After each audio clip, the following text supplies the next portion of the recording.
श्री स्वामी समर्थ। आज आपल्या नवीन व्हिडिओमध्ये मी सर्वांचं स्वागत करते। आज मी इथं मिक्सरचं ज्यूसचं भांडं घेतलेलं आहे। त्यामध्ये मी 5-6 स्ट्रॉबेरीचे काप करून घेतलेले आहेत। काही द्राक्षे घातलेले आहेत। हे गोड द्राक्षे आहेत बरं का एकदम। त्यानंतर मी खरबूजचे काप करून घेतलेले ते घातलेत। त्यानंतर पपईचे काही काप घातलेले आहेत। शिवाय 2 केळी मी इथं सोलून घेतलेत आणि त्याचेही काही काप मी या ज्यूसच्या भांड्यामध्ये घातले आहेत। आता आपले केळी चिरून झाली आहे, छान त्याचे काप करून झालेत। नंतर मी इथं काही खजूरचे बी काढून घेतलं होतं आणि हे खजूर घातलेले बी काढून त्याच्यामध्ये। नंतर काही मध घातलं आहे। तर आपण आज शुगर फ्री स्मूदी करणार आहोत। आता मध पण घालून झालं आहे। त्यानंतर मी तर सब्जा 15 ते 20 मिनटं भिजत घातला होता, तो सब्जा पण घातला आहे मी याच्यामध्ये।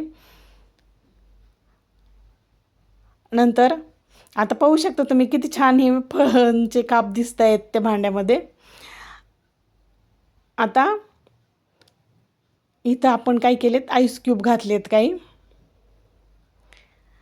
आणि शेवटी आता त्याच्यामध्ये आपल्याला जेवढी स्मूदी करायची की नाही तेवढं दूध घालायचं आहे आणि हे छान असं आता फिरवून घ्यायचं आहे मिक्सरला।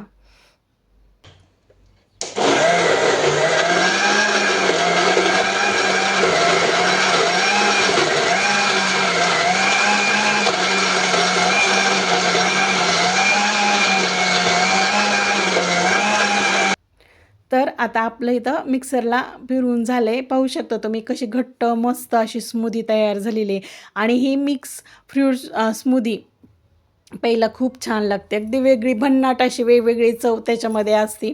तर आपण आता ही ओतून घेऊया ग्लासामध्ये। पाहू शकता तुम्ही कशी मस्त घट्ट अशी झालेली घट्टसर अशी स्मूदी।